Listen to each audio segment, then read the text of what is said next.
This is the fifth and final session of Exodus Marching to Freedom with Rabbi David Silber, an ongoing continuation of the Sunday series going through Tanakh. We have so far, this class has covered the first two books of Tanakh, and we will continue with the story of Exodus, including the Paschal sacrifice, crossing the Red Sea, and the beginnings of the desert journey. Rabbi Silber, who we have been learning with for the past weeks, months, years, depending on when you've joined us, is the dean and founder of Drisha. Sources for today will be shared on screen from Sefaria, but if you have your own Tanakh, you're very welcome to follow along on your own. We all have our preferred translations and preferred systems and such. If you have questions, you can unmute yourself if you're a panelist. You can always ask on chat, no matter whether you're on Zoom or on Facebook. I will be monitoring in both platforms.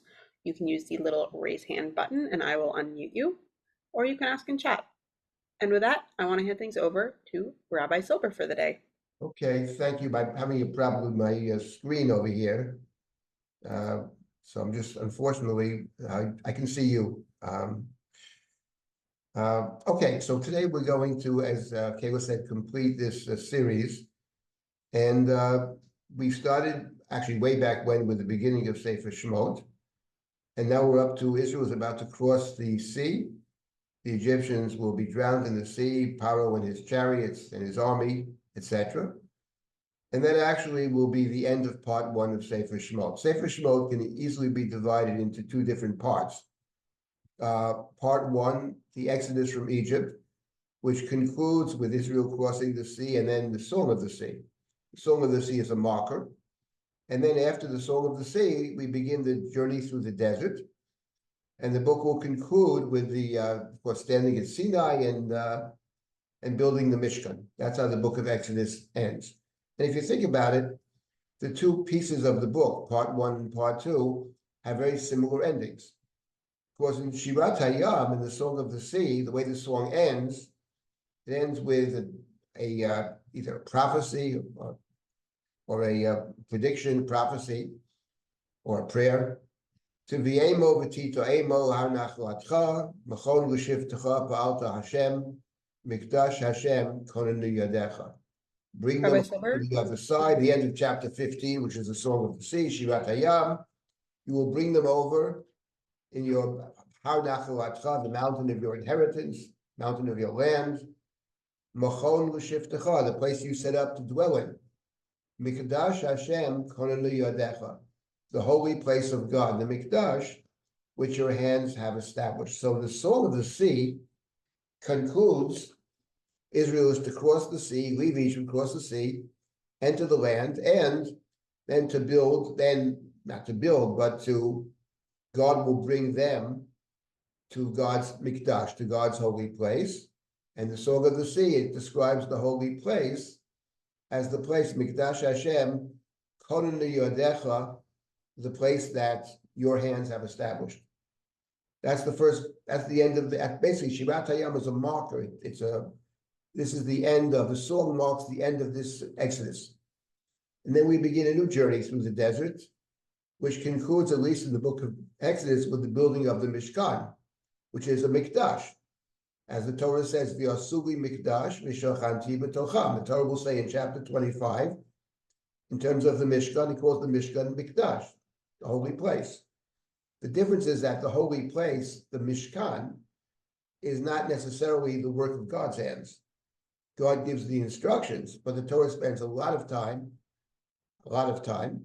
describing how this Mishkan is built, with the emphasis being on the human element, the human contributions. First of all, it's made out of contributions.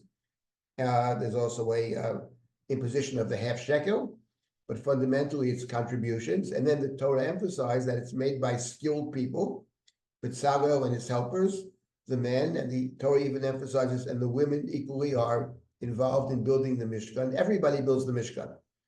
And that's how the book ends. So the book ends, in a certain sense, the way the first half of the book ends.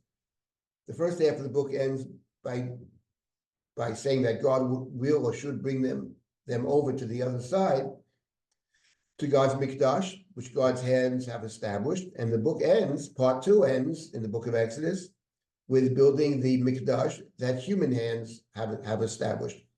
And when we think about this neat division of the book, It actually is significant in the following way, that one way to appreciate the significance of the ending of the book of Shemot, namely the building of the Mishkan, to which the Torah dedicates 12 chapters, no less than 12 chapters, 6 about the instruction, 6 about the building.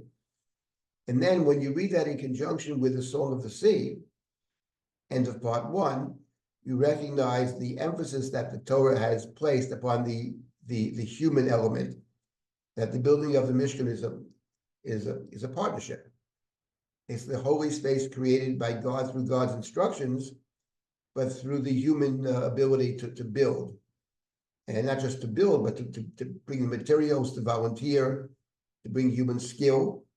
So if you think about it, the Song of the Sea, essentially, the Song of the Sea is basically we are witnessing, the people witness God's deliverance. That's the Song of the Sea. And that reflects the situation in Mitzrayim. When we study the story of Mitzrayim, I tried to emphasize that to some extent, Israel is to be included in the Exodus by means of the Korban Pesach, something that Israel is to bring, circumcision, Korban Pesach, etc. That's the human dimension. But outside of that, in the actual deliverance, it's God who does everything. The Song of the Sea is all about God. God is the central character in the song, the only character really in the Song of the Sea, which reflects the experience in Egypt. We are essentially slaves. We don't have the ability to do anything. We're under the control of Paro. And as we move out of Egypt into part 2, there the Torah is making a different point, that having left Mitzrayim, we are free from bondage, and therefore we are capable of making decisions and making choices. And one of the things we're capable of doing is to volunteer, to dedicate our materials to the Mishkan, not just our materials, but our own time and our own abilities as well. So it's actually a very interesting move within the book of Exodus itself from slavery to freedom. I wanted just to add one point related to this point, a broader point about the Chumash in general. And this movement that takes place in the book of Exodus actually is reflective of a larger movement within the 5 books of Moses, within the Torah itself. And what's interesting is that, and we'll get to this in a few minutes, but when Israel is standing by the sea, God has maneuvered it so Israel stands by the sea, and in front of us is the sea. And then Israel sees the approaching army of Egypt, which has chariots, horsemen and chariots. And the people are very frightened.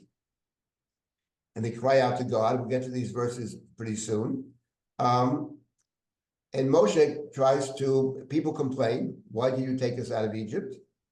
And Moshe says to them, this is in chapter 14, it's the 13th pasuk, chapter 14, verse 13. Vayoma Moshe la'am al tiro. So Moshe said to the people, do not be afraid. Hityatzvu u'mu'u et yeshuat Hashem asher yaseh lachem hayom. Says, stand up, arise, and see the deliverance of God. Witness the deliverance which Hashem will work for you today. Ki asher ritem et Mitzrayim hayom lo tosifu lirotam od adolam. You have seen Egypt today. You will never see them again. Now the question is that the end of the pasuk, asher ritem et Mitzrayim hayom lo tosifu lirotam od adolam. The plain meaning is that Moshe reassures them, you're concerned about Mitzrayim, don't be concerned about Mitzrayim. Very soon God will deliver you, and you'll never have to worry about Mitzrayim again. The people that Moshe speaks to, in truth, will never see Mitzrayim again. They'll never go back to Egypt, they'll never see them again. That's the plain meaning of the text. But the drasha on the text is that the words Lo tosifu asher item et Mitzrayim hayom, lo tosifu lirotam od adolam. The Gemara takes that a different way. Not that he's calming the people and saying to them, don't worry about it, you'll never have to see them again, but rather this is a commandment. certainly not the plain reading of the text, but Moshe says to them, listen, don't worry about it. And in fact, you will be enjoined from ever going down to Egypt again. That is of your own free will. If you're taken there as, in bondage or whatever, that's another story. But there's a commandment. You are not to go down to Mitzrayim again. That's how the Gemara sees it, not as a statement of reassurance, but as a command. And in point of fact, we find such a command elsewhere in the Torah, in two places. One is in the Tochacha, in the admonition in Sefer Devarim, where God speaks about bringing us back to Egypt in boats, at the place you thought you would never see. And once again, you would never see because you're not allowed to go there, possibly. But the place where it clearly is, in fact, a prohibition. We have a prohibition of connecting to Mitzrayim, not for the general populace, but for the king. When the Torah speaks about the king in Sefer Devarim, it tells us what the king is not allowed to do. Not to have too much money, too many wives, not to have too many horses, and not to bring the people back to Egypt. Bring the people back to Egypt. That the king is not permitted to do. And it's interesting to think about why the Torah specifically, in terms of the king, mentions that. The Torah prohibits excess, not to have horses, wives, money, not to have too much money. When it comes, the additional prohibition, and this is found in chapter 17, I'll just read it to you, says, there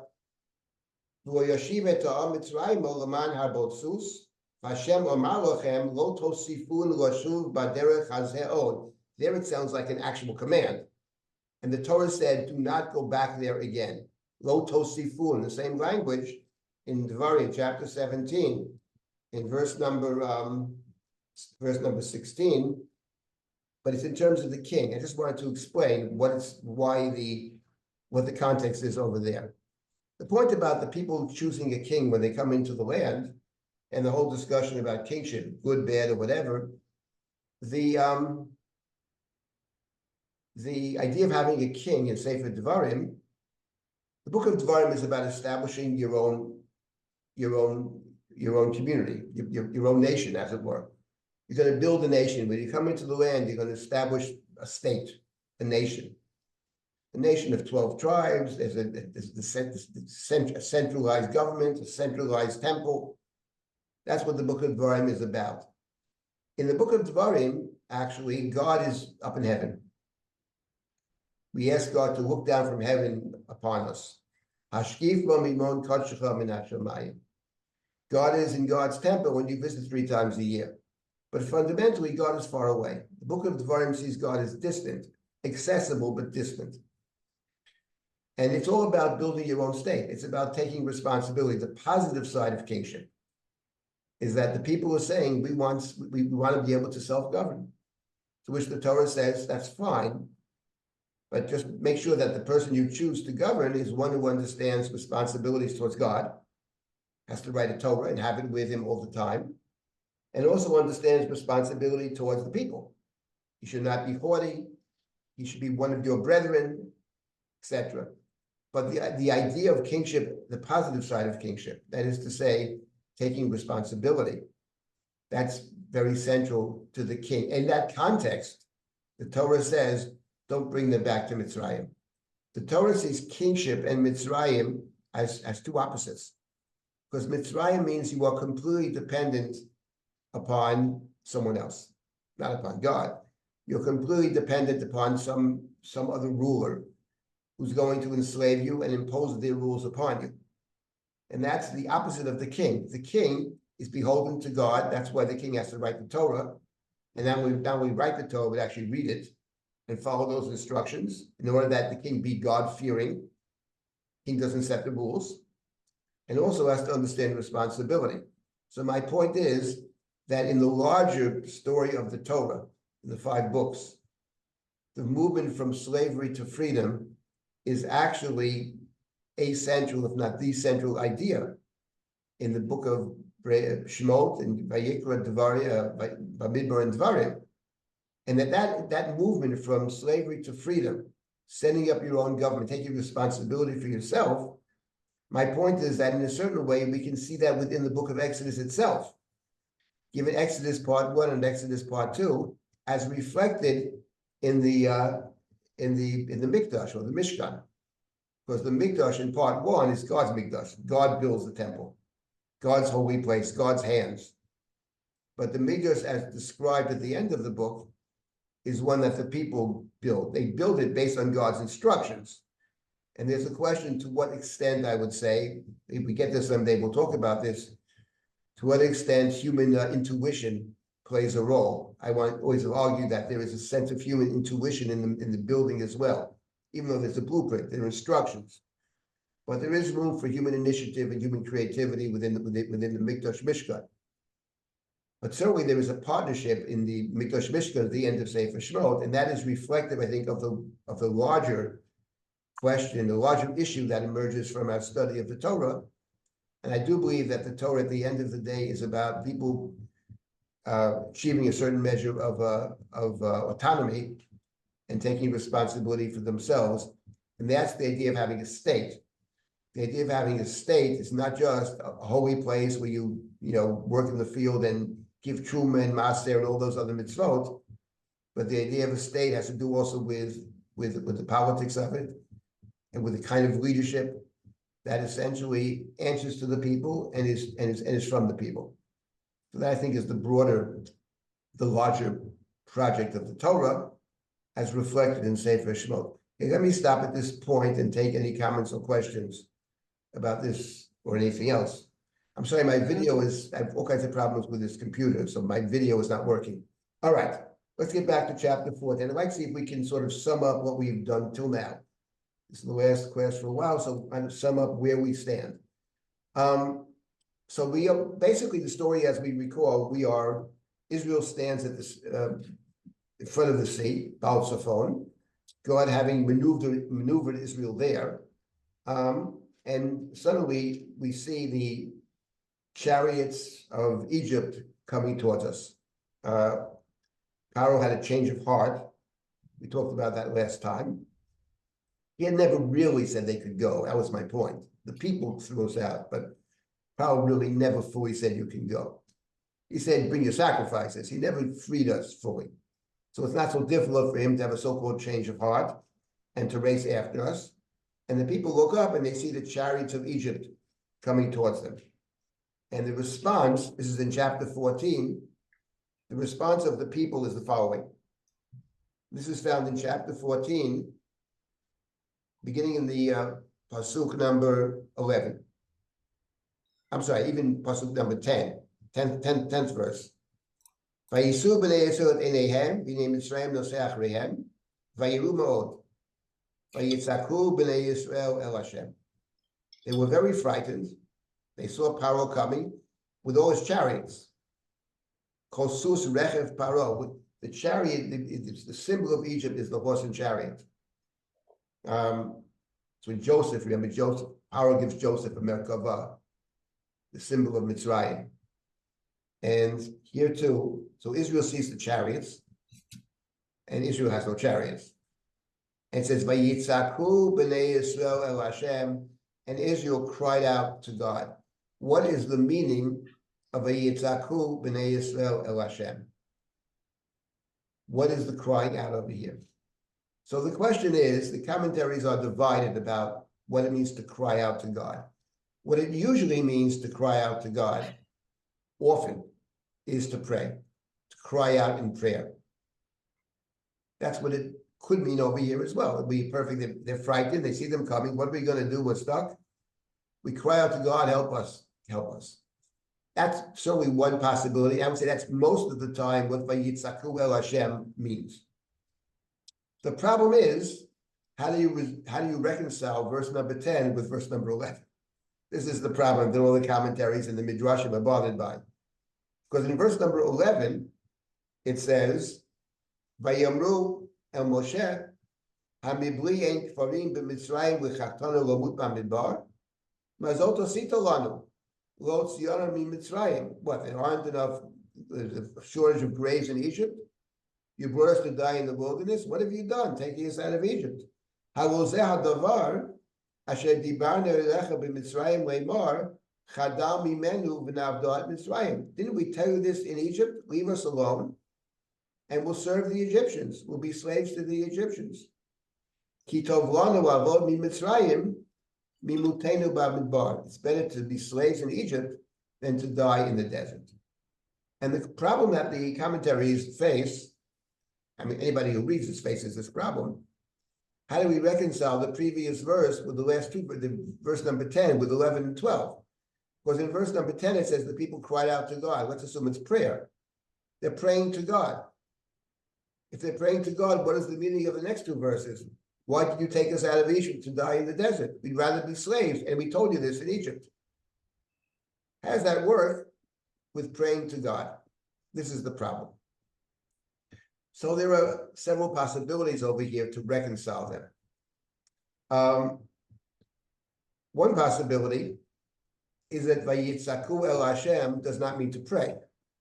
Now, sometimes Litzok El Hashem does not mean to pray, but means to complain. And the claim here is that Onkelos translates Vayitzaku not as to pray, but as to they complain to God, and they in the following way. Why did you bring us here? That's one possibility.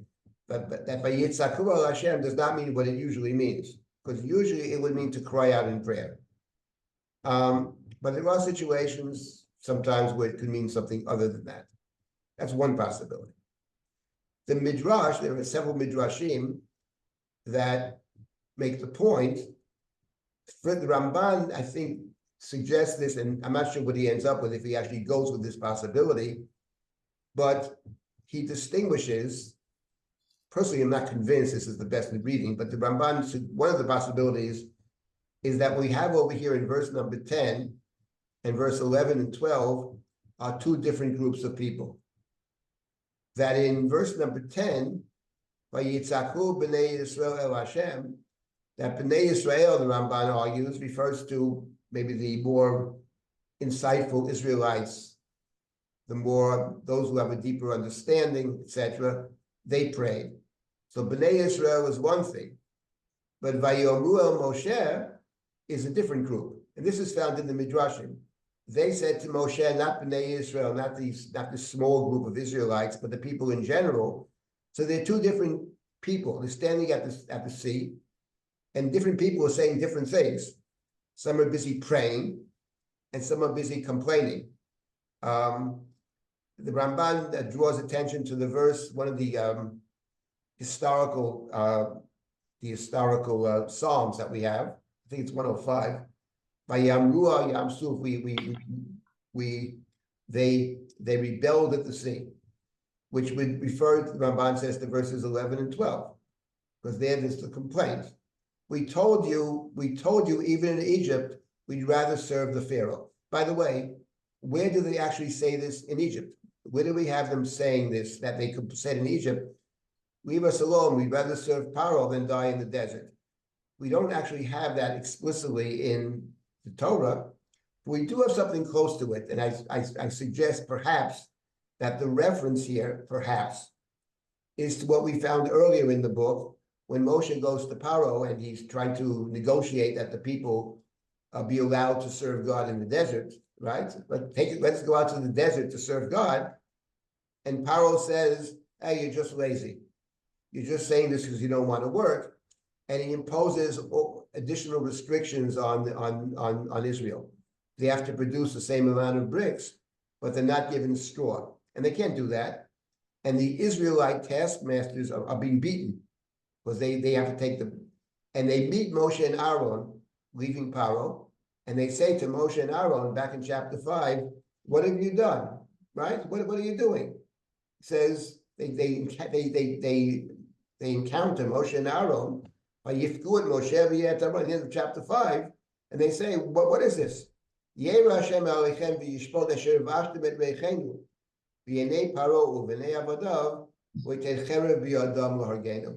have you done?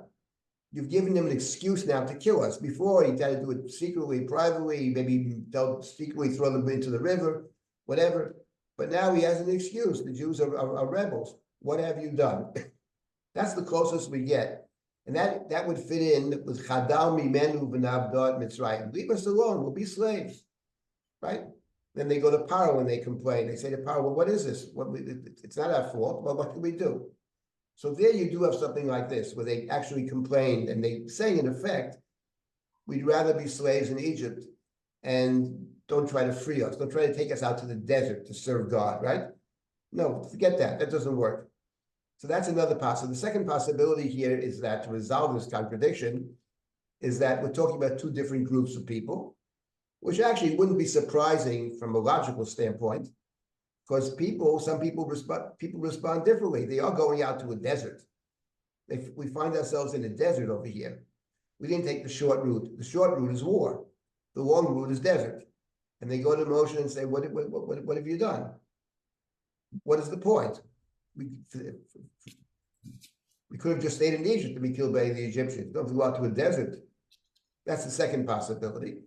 Then the Ramban suggests a third possibility, actually, to resolve the two seemingly contradictory statements, is that there are two different statements over here. The first one is that they're addressing God.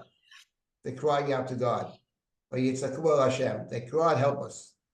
But in the next two verses, they're not addressing God. They may even believe that God has their best interests at heart, that God could save them. But they're wondering about this circuitous route over here. Moshe, the accusation is against Moshe. Of course, everything Moshe does is at God's command, but the people don't necessarily know that. So the accusation beginning in verse number 11 is directed against Moshe. Moshe, whereas Vayitzakol Hashem, they pray to God on one hand, but they complain against Moshe on the other.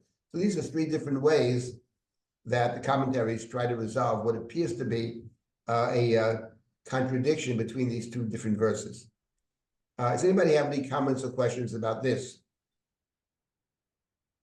Couldn't it be that it was one group of people who had two ideas, that you can pray to God, but you can also be frustrated and say these things?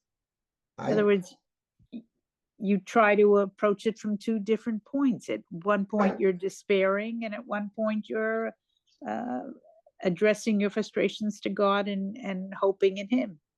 Right. I think that makes total sense. That, in other words, the question is, when you pray to God, there are different kinds of prayers, right? Sometimes you pray to God and you just asking God's help. And sometimes you can question. I mean, we do have prayers call them dialogues, conversations with God, in which the speaker is complaining. We have several examples in the Bible where someone addresses God and says, "What's going on here?"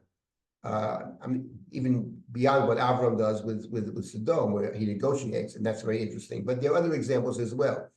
The question is, to what extent in prayer one can actually question God or critique God, which is something that the Talmud actually discusses in several different places, which I think is very interesting. I think we're in the 3 weeks now.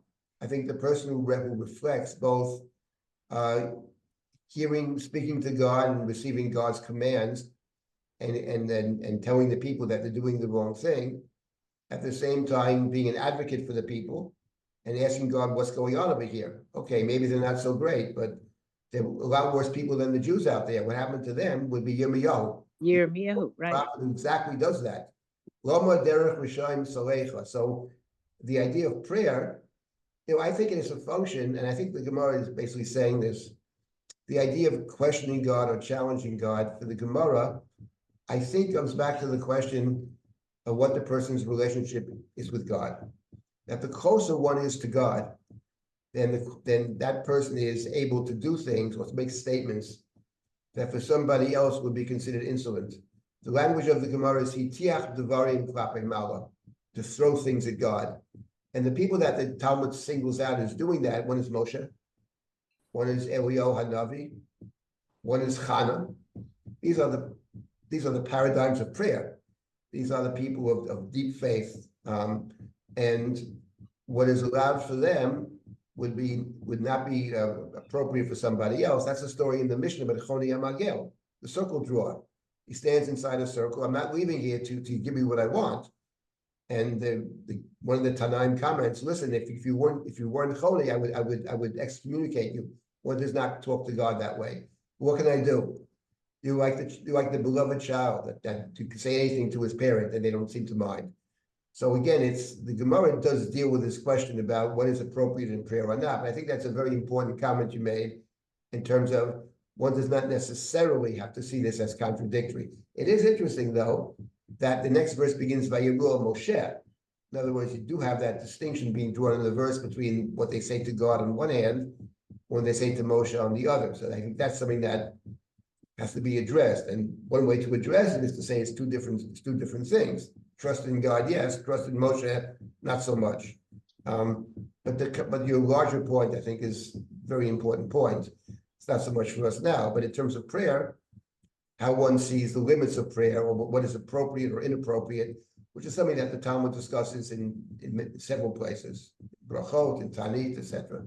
It's a very important question, I think. People who think, maybe it's the Bardishiv challenges God, person of ultimate faith, though. And you have to have that kind of faith. Yes, anybody else? Stacy? Isn't it also worth noting that, like, we don't really know what the people say to Hashem? Like, they cry out to Hashem, but they don't say anything. What they say to Moshe is very, like, spelled out and concrete. Right. And We don't know exactly. We have no idea. But are they saying to God what they say, essentially what they say to Moshe? Or are they saying something completely different? Or are they maybe not saying any words at all, just crying, wailing? Who knows? It's very hard to know. The Torah doesn't tell us, actually. I'll pick up with this in a minute in the continuation of the story, though. The Midrashim are very interested in this. They pick up on this.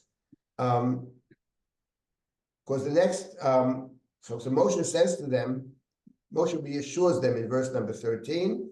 He says, you will see what God will do.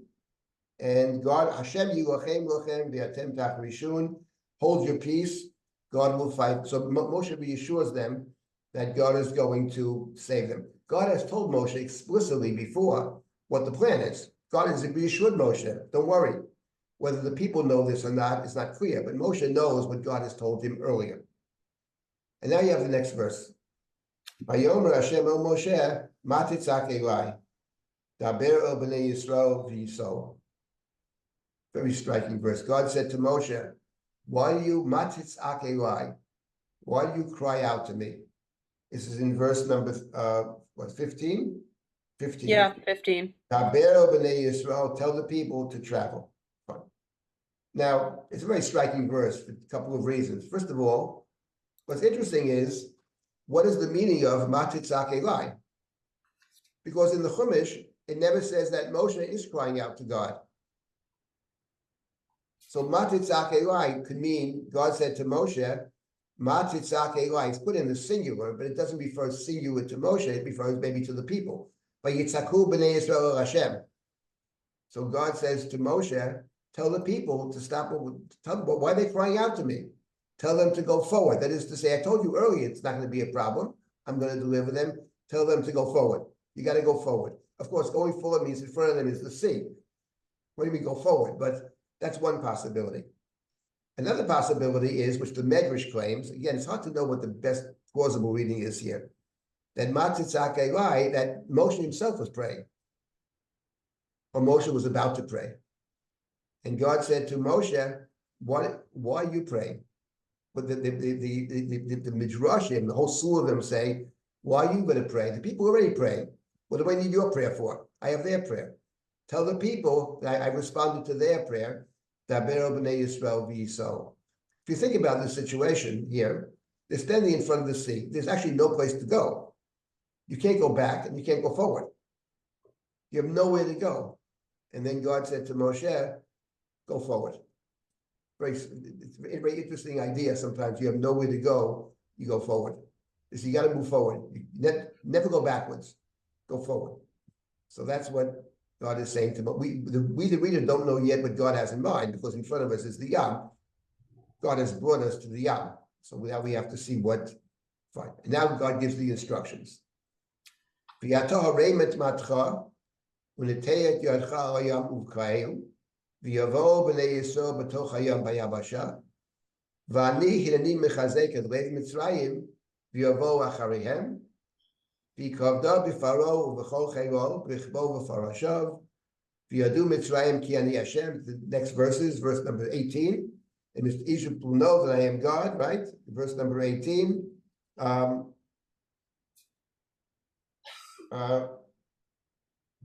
b'faro u'v'chol chayro, v'chbo v'farashav, v'yadu Mitzrayim ki ani Hashem, v'yikavdi b'faro, here we have the instructions. Go forward. How can I go forward? There's the sea. No, take your staff, and the sea will split, and you will walk through. And Egypt will know that I am the Lord, because when I gain glory through Pharaoh, his chariots, and his riders. This is a very critical moment. Of course, we all notice that one of the key words, and it's been a key word throughout the whole story, is the word kavod. Majesty or glory. It's constant plays on the word kavod in Mitzrayim. In fact, even in the first story in the Torah of Mitzrayim, when Abraham goes down to Egypt, he goes down ki kaved hara'av ba'aretz, and he leaves Egypt v'Avraham kaved ma'od. So the idea that purpose of the Exodus, among other things, is for Egypt, what might I say, for the world to acknowledge God. That's very clear. But Moshe is instructed now to bring them through the water, and God says they will walk through the water by Yabashah. They will walk through the waters through the dry land. And here, I wanted to come to a theme that we have encountered from the beginning of our study of the book of Exodus, and one that I think bears looking at again, very central idea. Over here we have Moshe's instruction to split the sea, and Israel will walk through on the dry land. That ends in verse number 18. And then, beginning in verse number 19, we have several verses over here that describe, and I'll read it, Vayisa malach Elohim, ha'olech l'fnei machanei Yisrael, vayelech me'achareihem, Vayisa amud ha'anan b'fneihem, ויעמוד מאחוריהם, ויעבור בין מחנה מצרים ובין מחנה ישראל, והענן והחושך וירא את הלילה, ולא קרב זה אל זה כל הלילה. We have a description, says the angel of God, Malach Hashem. Unclear what this angel of God is. The one that goes before the camp, picks up from being in front of the camp and moves behind them. And in addition, the pillar, the cloud, the pillar of cloud, also stands, that was in front of them, stands behind them. The Torah has said that during the desert, God was guiding us through the desert. In the daytime through the cloud, in the nighttime through the pillar of fire.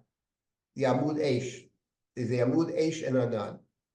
And what happens at this point is that both of these clouds, who would typically be in front of Israel as they walk through the desert, they walk through the desert in day and night, Yomam V'Layla. It happens earlier in the chapter. Actually, the end of chapter 13, the very end of chapter 13. Hashem alechet lehem yomam b'yamud anan u'lanchotam aderech v'layla b'yamud eish lo ilahem u'lechet yomam v'layla lo yamish amud ha'anan yomam b'yamud eish layla l'fnei ha'am. The pillar of cloud by day and pillar of fire by night did not depart from before the people, l'fnei ha'am. It's in front of them. But now suddenly the clouds go behind them.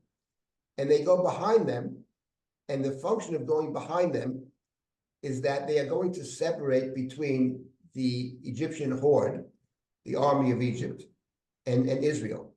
So the cloud, you're talking about the night, the cloud is going to be facing the Egyptians. So they will have no light.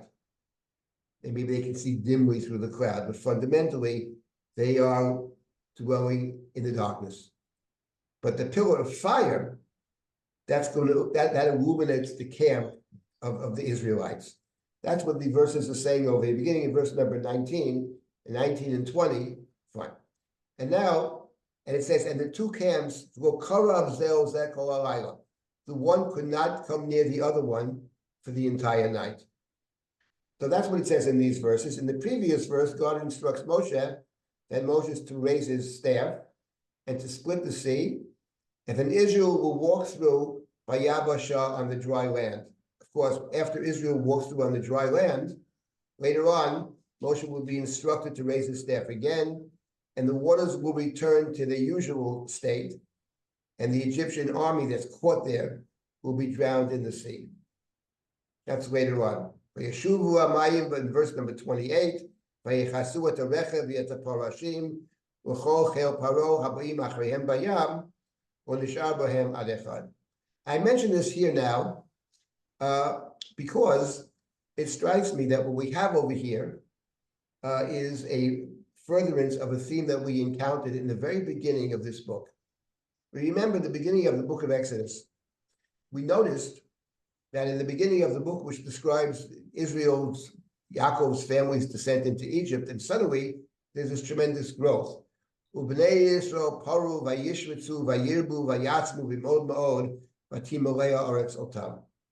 And we notice that language in the beginning of the book, paru vayishmitzu vayirbu vayatzmu v'timalea aretz, reminded all of us of the instructions in the very beginning of the Torah. In the creation of the world in chapter 1, in the recreation of the world in the story of Noah, he's also commanded in similar fashion. Shirtzu ba'aretz urevuba, all the language of the first creation and the recreation of the world. That's paro vayishvetzu vayirbu mi'u ha'aretz. That's all creation language. We notice further that in the very beginning of chapter 2, when the birth of Moshe, when Moshe's mother gives birth, she sees Vaytar Vatera Oto Ki Tovu. She saw that he was Tov. What do you mean? What mother thinks the child that's born is not Tov? But Ki Tov, of course, is the language of the first chapter of the Torah. Vayar Elohim et ha'ar Ki Tov, and the whole creation in chapter 1 is Tov. Creation in its totality is Tov Ma'od. And then you have Moshe being placed in a Teva, which once again is the story of the recreation of the world. That's the story of Noah. So we noticed that at the very beginning of the book, there's all this creation language. And we noticed further, we pointed out at the time, point that's made by many, that in the building of the Mishkan, in the description of the building of the Mishkan, that the Torah takes creation language from the first creation story and creation language from the second creation story and fashions a description of this created Mishkan, of this sacred space, which plays off creation. And what you have over here, so that's one might say the book of Exodus, which is about creation of the people. The people of Israel are created in the book of Exodus. In the first creation story, it's about creation of the world. There, the Shabbat actually is the day that God ceases from God's creative act of the world. But in the book of Exodus, the Shabbat is a mitzvah specifically given to Israel. It's very striking. It's a mitzvah you would think everybody should observe the Shabbat. But the emphasis in the book of Exodus is that the Shabbat is Israel's mitzvah. It's a sign, it's a covenant, etc. I mention all of this because actually what you have over here is a further connection to the very beginning of the beginning of the Torah, the very beginning of creation. Because the first two things the Torah speaks about when it comes to creation is, first of all, the very first creation. Vayar Elohim et ha'ar ki tov. Vayavdel Elohim bein ha'or u'bein ha'choshech. That's how creation starts. The separation of day and night, of light and darkness. God has taken everything is covered with darkness. Choshech al pnei tahom. Vayomer Elohim yihi or vayihi or.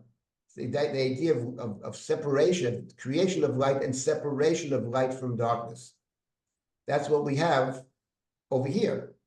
That God takes the pillar of the cloud and the fire, and they stand next to each other, but they're opposite. On one side, there's the darkness. On the other side is the light. The Egyptians dwell in darkness. The Israelites have the light, And that further connects us to the plagues, because the next to last plague, the 9th plague, the last plague of the 3rd set of 3 is the plague of Choshech, that the Egyptians are dwelling in Choshech. Uchol b'nei Yisrael haya or b'moshvotam, but the Israelites have light. That's the first creation. And the beginning of the Torah in the second creation is that God instructs the waters to recede. There's water over everything. And God says, Yikavu hamayim, right? Well, the water should gather to a different place. V'tei ro'eh hayabasha, and the dry land should be seen. Vayhichen. So the second thing is, first is the light and the darkness, then there's the land and the waters. And everything's covered with water. But God tells the waters to recede in the beginning of the Torah. And that's exactly what you're going to have over here. Here you have the water covering, that's the Yam. The Yam is the place where the waters cover everything. But God instructs the waters to recede. Moshe is to wave his staff, and the waters will recede. And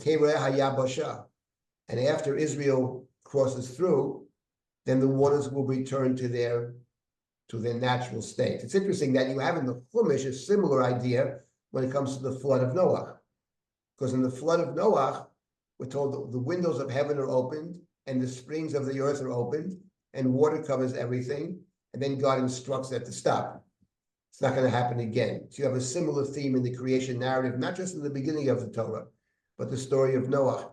And the larger point I want to make over here, it reinforces something about this book, which is that the book actually, we think of creation as the province of Genesis. But the book of Exodus is also about creation. It's about creation of this particular people who are committed, instructed to serve God. That the purpose of creation is to serve God. Now, it's not an exclusive club. Others can join. But in point of fact, that's very striking. It suggests that the purpose of creation is to serve God. And actually, when you think about it, it takes us back to the story of the Garden of Eden, where the human being was instructed, was placed in the garden, li'avda u'lishamra, to serve and to God.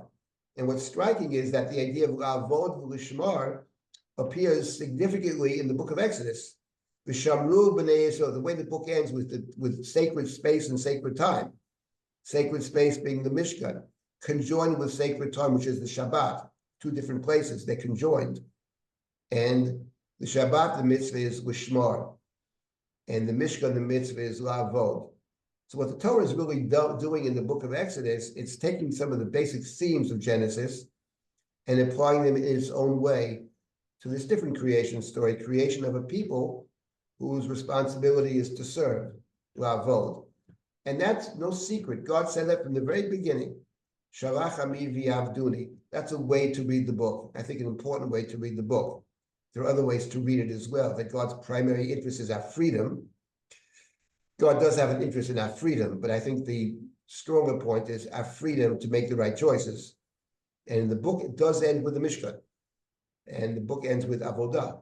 It ends with, which is service. So that's, I think, I wanted to emphasize that point before we break, and going to move on when we resume, whenever that will be, look at part 2 of Exodus, which is more about spiritual freedom.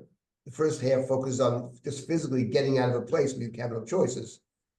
But I did want to get back to this core point that in a certain sense, the book of Shemot is simply continuing the book of Bereshit and takes us back to the core idea. And it's not just about individual people, it's about a nation. And the question is, can the nation live up to its responsibilities? The story of the Bible suggests it's not going to be an easy thing to do. But in point of fact, that I think is the main idea over here that emerges from these various descriptions of the Exodus itself. Now, let me stop here for a moment and take any comments or questions. I know we said a lot of things here. This last class of this particular part of the series, I just want to make sure that we get to some of the basics. This is pretty basic.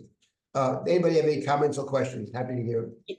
Yes, there are 2 questions in chat I just want to highlight. First, from Susan Lieberman, asking, is this the first and only time that both pillars, cloud and fire, exist at the same time? fire in front so Bnei Israel can see, and cloud in black to block the Egyptians. I think so. I think that typically they actually alternate, which, by the way, is how the book ends. The book of Exodus, just to make this point, this is not a small thing. The book of Exodus, the last verse of Exodus, let me just get that last verse of Exodus. This is the last verse of the book. Ki anan Hashem al hamishkan yomam, v'yesh te'elai labo, v'yenei kol beit Yisrael b'chol masehem. Just to get a sense that God is guiding us through the desert. And yes, they don't exist at the same time. They exist in the daytime, it's the cloud. In the nighttime, it's the pillar of fire. That is to say, we are sometimes traveling at night. L'lechet yomam v'layla. Sounds like we actually sometimes travel at night as well through the desert. But they actually seem to alternate. They actually seem to alternate. I'm going to make one of the, before I take on the next comment or question, I want to make a point. I've very little to say about it, but I want to make the following, just to tell over the following point. That in chapter 14, verse number 19 and 20 and 21, that these three verses, 19, 20, and 21, have a particular significance in our tradition. Was verses 19, 20, and 21, these three verses, which describe says the angel of God that went before, which I'm interpreting along with some commentaries to refer to the pillar of the cloud, to the fire, right? And the other one is the cloud. That is called Malach Elohim. That Malach doesn't mean an angel. It means this is the way God manifests to us, through the cloud and through the fire. But verses 19 and 20, which says how they're positioned, and 21, that Moshe took his staff and caused the powerful wind to blow from the east to turn the waters into dry land. Those three verses have something in common, which our tradition picked up. Does anybody know what those three verses have in common? I'd be surprised if anybody does, but you never know. These three verses have the following thing in common. They all have 72 letters. I actually counted it to make sure it's true, and it is so. Verses 19, 20, and 21 have 72 letters. Now, why is that significant that they have 72 letters? You know why? Because, this is a good thing to know, because God has different names. The great name of God, the Shem HaMeforash, has 4 letters, Yud, He, Vav, He. But the Talmud comments, God has other names. One has 42 letters, and another one has 72 letters. So these three verses, which have 72 letters, in some form or another, and it talks about Malach Elohim, they're understood in our tradition to be reflecting God somehow, that these three verses are reflective of God's longer name. The 4-letter name is a shorthand in a way. This is not my area of expertise. Exactly the nature of the name of the 42 letters and the 72 letters. But simply as a fact that everybody should know that this is the source, actually, these three verses of the name of 72 letters. Now, it's an actual name, or what is it? I mean, I can't answer that question. Some people, I'm sure, know a lot about this. I don't. But you should all be aware of that these three verses of Malach Elohim is a tradition that these reflect an aspect of God or whatever, and these are names of God, God's name of 72 letters. Okay, what was the second? There was another comment. Someone had a comment. Yes, another comment from a little earlier from Laszlo Marcus, noting the expression hamibli. Did I get that right? Unusual? Hamibli, yes. Well, what's the question? Yeah, he was just asking if that was unusual or not. Laszlo, do you want to step in and clarify? I think it appears in a couple of other places, but I can't, off the top of my head, I can't, it's not the only place it appears. Somewhere in my head, I'm hearing it someplace else. It does appear other places. I can check it afterwards, because simple concordance would tell us. But I think it comes up when Moshe says about he won't have enough food. I think so also, but I don't remember exactly let me. I think you're right about that. I was thinking the same thing. Let me just check that out. Let me just quickly check that out. I think you're 100% right. In Devarim also, For him, I don't know. But But anyway, does it before I differ just for find you? it, 1 second.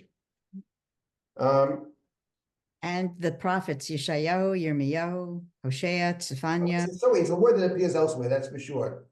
I'm not seeing it there. I also thought it was there. Hayat Hashem Titzah. I'm not seeing Mibli over there, but it's not that unusual word. I don't know. I have nothing to say about it. It's not. It appears elsewhere. It's not the only time it appears.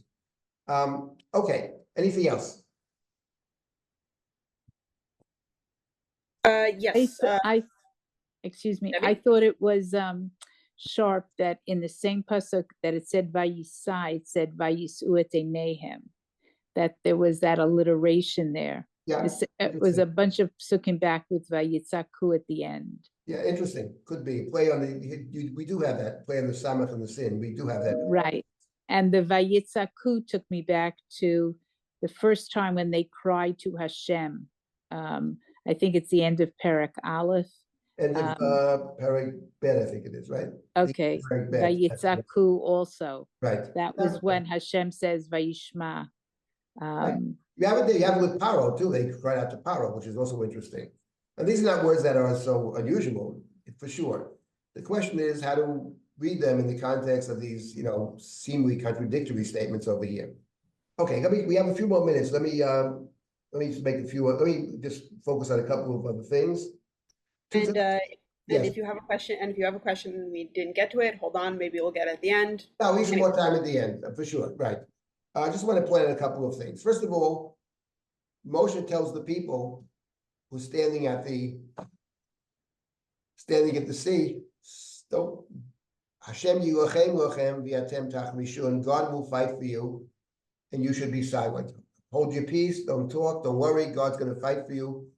There's nothing for you to do. Just keep going forward. Moshe will split the sea. They walk through, etc. What's interesting is, and Moshe also said, and you're never going to see them anymore. You're not going to see these people again. As I said, Yam Suf is probably also put on the word Sof. This is the end. This is the end of the Exodus story, actually, as it were. What's interesting is that later on, we hope we get to it, is another story. And there it's different. There it's not, you will never see them again. There the message is quite the opposite. You will certainly see them again. And there the message is not, do not fight. Let God do the fighting for you. There's a different message over there. You have to fight. You're going to have to fight. It may be God's battle, but you're going to have to fight it. And there, it will not be the focus on Yeshuat Hashem. Here it says, stand and see in verse number 13, Yeshuat Hashem, God bringing salvation, Yeshuat Hashem. There it doesn't talk about God bringing salvation, but rather there it talks about a person who is to lead the battle, whose name is Yehoshua. And there's much more to it. I'm simply putting it out there. The story I'm referring to, obviously, appears in chapter 17, Vayovo Amalek. Amalek comes. When Amalek comes and attacks, Moshe says to Yoshua, choose some people and go fight. Yoshua, you go and fight. I'll go to the top of the mountain. Moshe will raise his hands. And God responds, and Israel was able to win, not destroy Amalek, but to weaken Amalek. And God says, Milchamol Hashem ba'Amalek midar dar. A war against Amalek in every generation. So when it comes to the story of the Exodus with Mitzrayim, and we think about the Song of the Sea, which we'll have to deal with when we begin the next time, whatever that will be, to begin with Shirat Hayam and then to proceed forward. But Shirat Hayam, I talked about it ending with God building God's temple, but the last verse in a sense is Hashem Yimroch Yolam Va'ed. God will reign forever. That's really the last verse of Shirat Hayam. God will reign forever. With Amalek is a different message. Milchamal Hashem ba'Amalek midar dar. A war against Amalek in every generation. So in other words, when we study the Amalek story, this is one of these central stories. We have to look at it from many perspectives. But one of them is the relationship between the Amalek episode on one hand and this crossing of the sea on the other. The story where God says, or Moshe says, you won't see them again. You don't have to fight. God will fight for you. right? You will see God will bring Yeshua, etc. Amalek is very different. Amalek is in every generation. Amalek is you have to fight. And it's not going to be so simple. Maybe we ask for God's assistance, but it's about us fighting. There's also prayer. Moshe's praying for the people at the very same time, but that's not sufficient. It's not enough just to pray. You also have to fight. So we have to keep this in mind. The Torah sets these things up over here for us. My point is that sometimes you read a puzzle, which in its place is significant, but when you think it often is setting up another story. And the story is setting up, by contrast, is the story of Amalek. I want to make just one other comment or reflection upon the story here. Then I'll stop and take any comments or questions you might have. So we know the story is that Israel is crossing through the dry land, and the Egyptians, though, now are chasing after them. And when they chase after them, this is in verse number 23. Vayidefu Mitzrayim vayavo achreihem, kosus paro richbo parasha v'to chayam, vahi bi'ashmoret haboker, vayashkef Hashem u'machanem Mitzrayim bi'amud eish v'yanon, vayaham et machanem Mitzrayim. Sounds like over here, actually, in response to the question earlier, that here the Egyptians are confounded because simultaneously God creates panic because there's simultaneously the pillar of fire and the cloud. It sounds like this combination of these two very distinct things, the fire and the cloud, simultaneously causes the Egyptians to be confounded. Vayaham et machanem Mitzrayim, they're confused. They go into shock, and they're trying to turn this way and that way, and the wheels of their chariots come off in verse number 25, and they're trying to run away, but they can't escape because now the waters come cascading down in the 26th verse, and they drown the Egyptian armies. And in verse 27, when Moshe raises his hand and the waters come back, Vayinaer Hashem et Mitzrayim b'toch hayam. Vayinaer, I'll get to that word Vayinaer in a minute. So here, first of all, I wanted to point out that in response to the earlier comment about the cloud and the fire, that here they actually seem to work together to confuse the enemy. The enemy is lost. Vayaham et machanem Mitzrayim. So I have two comments to make about this. There's more to be said about it, but let me just make two comments. First of all, a general statement about this situation at the sea. That this particular story of Israel being attacked by the Egyptian army, who then is drowned, the great defeat of the Egyptian army, this has a parallel story in the Bible. And the parallel story in the Bible is actually the Haftorah of Paschal, the story of Devorah. The story of Devorah has two parts to it. It's really, you see, actually, it's so deeply connected to Bishalach, because part 2 is the song of Devorah, Vatosha Devorah Barak Abinoam, which is parallel to Shirat Hayam. When we get to Shirat Hayam, we'll talk about this in length and depth. But the first part, which is chapter 4 of the book of Judges, is about the war between the kings of Canaan and Israel. The general is named Barak, between Barak and the kings of Canaan. And the point of the story, when you read the story of chapter 4 of Judges, when Devorah says to Barak, go and fight against the Canaanites, the commander-in-chief is named Sisera. The king is Yavin. And Barak's afraid to go. He says, if you come with me, I'll go. If you don't come with me, I can't go. And Devorah says, I'll go with you, but you won't get the glory for the victory. A woman will get the glory. And then it describes the battle. And the Torah, the book of Shoftim, tells us why Barak was afraid, actually. I mean, implicitly, why Barak is afraid. Barak is afraid because it says over there that Barak has 10,000 soldiers. They go biraglav, by foot. These are the infantry. These are foot soldiers. But when it comes to Sisera and the king of Canaan, he has 900 iron chariots.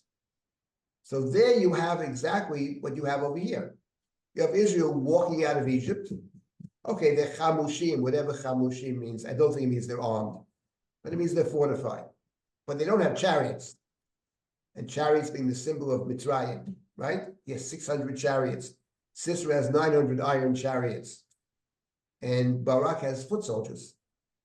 But what happens in the story of Book of Judges, of Shoftim, is that they fight in the wadi, Nacha Ketumim.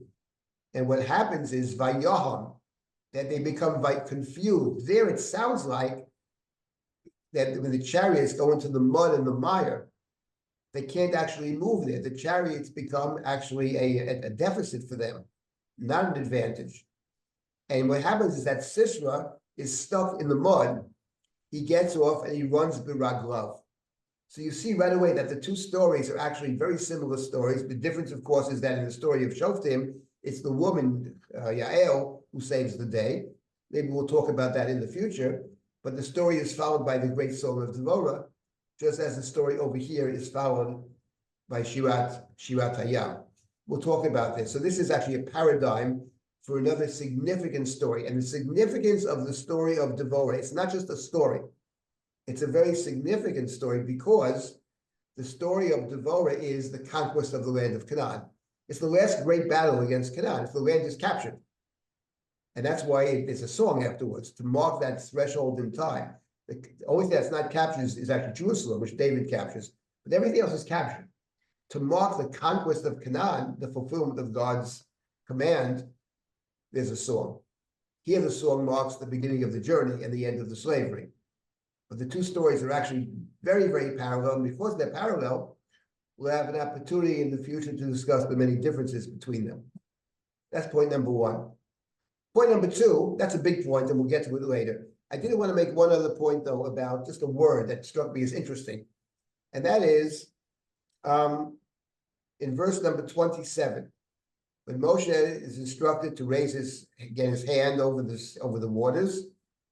Vayoshev hayom lifnot boker liyetano, so the water returns to its normal state. Umitzrayim nosim likrato, and the Egyptians fled at its approach. They're confused. They actually head towards the water.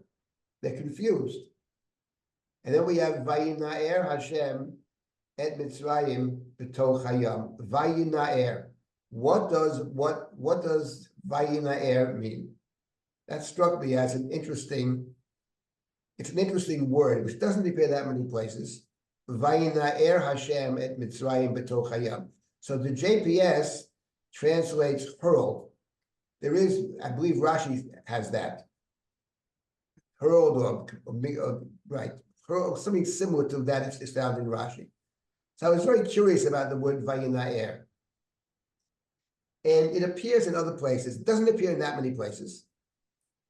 But it strikes me, and I saw some, I did a little research on Vayinaer. And it strikes me that Et Chotznini Arti, you have in Nehemiah. In other words, it's like, I would say, to brush off, Vayinaer, to brush off. Maybe it's related to the idea of to move to some extent. Because we have a different word. We have the word nar, which appears in many, many places. A nar is a young person, right? So is there any connection between the word? Where is the word nar coming from? What is the noun nar related to? So it could be that nar relates to a youngster who actually begins to move. You know, like a baby starts to crawl at some point. At that point, maybe it's a nar, or maybe it's related to the word no air, which is to bray, right? Chamor no air, when the child begins to either cry or begins to talk, maybe in some way, or cry out. So it's interesting, the word Vayinaer. But I one simple thought about this Vayinaer Hashem Mitzrayim b'toch hayam was that maybe what the Torah is getting at is Vayinaer Hashem Mitzrayim b'toch hayam. That throughout the story, we have these two forces. We have Paro on one hand, who wants to enslave the Israelites. These are my, right? Avodah, right? Let's make the Avodah even more difficult. And God says, Shalach ami v'yavduni, and we have the clash of these two forces. We have God on one hand and Paro on the other. it is an uneven fight, obviously, but they're presented as two protagonists. And maybe what the use of the word vayinaer, right? You have it in English, to brush somebody off. You know, somebody comes to me and you brush them off. When you brush them off, it means you take them lightly. I mean, they're not serious. You brush them off. You brush them off. And it struck me that actually we have this idea in Shirat Hayam. Shirat Hayam, which describes God's deliverance of Israel and God's defeat of the Egyptians. You have the following verse in the Song of the Sea. We find this verse. Rabbi Silber, Yes. it's like the brothers brushed off Yosef, the Na'ar. Right. The word now appears in many, many places. Right. There it's more, I mean, there they were actually going to kill him. They didn't just brush him off. Right, but they brushed him off. They were really, didn't pay mind. Right, they didn't pay attention to him. They didn't take his stuff seriously. That is certainly the case. The verse I'm referring to in Shirat Hayam is the following. Omar Oyev, Erdof Asig Acharei Shalom, Timlaemo Nafshi, Orik Charbi, Torishemo Yodi. Says what the enemy is saying or thinking. Notice the verbs. Erdof, I'll chase after them. Asig, I'll catch them up. Acharek, I'll divide the spoils. Te'emo Nafshi, I'll satisfy myself. Orik Charbi, unsheath my sword. Torishemo Yodi, I will subdue them. And the next verse, Nashafta Baruchacha, you blew a breath and you covered them. And the contrast between the two sides. Well, I'm going to do this, I'm going to do that, my sword, my hand, my this, and God just blows with it. Nashafta Baruchacha, he picks up on the arrogance of the Egyptian host, and God just has a small breath, and they're gone. And maybe that's also implied in Vayinaer Hashem et Mitzrayim b'toch hayam, that the Chumash, which has till this point in time presented these two sides, the clash of the titans. And what the Chumash wants to emphasize is that for God, it's not really a fight. God could destroy the Egyptian host at any time. God had God's plan. God wants them to understand. But the two sides are not of equal might, not of equal force. Vayinaer Hashem et Mitzrayim, that brushes them off. So what remains for us to look at is, of course, next time we'll start with the Song of the Sea and go back and see how the Song of the Sea is the great song in the Jewish tradition. It plays out in many, many interesting ways. It's really significant and also marks the end of this part of the book of Exodus. So if there are any comments or questions, I'll take them. If you want to email me later, it's dsilber@drisha.org. It's been a pleasure as usual. And looking forward to continuing the book of Exodus, but as Kayla mentioned many things before that, we're going to have a Tisha B'Av program, we're going to have an Elul program, so stay tuned. And there's all kinds of new stuff happening at Drisha, very interesting. So again, thank you all. Any last comments or questions? This material is fantastic. Yasher Koach. Thank you. Okay, you can always email me, remember, dsilber@drisha.org. Thank you. Thank you. All right. Thank you, everyone who's joined us. I hope you had a pleasure learning with us. If you want to keep learning with Drisha, please sign up at drisha.org/classes. And with that, take care.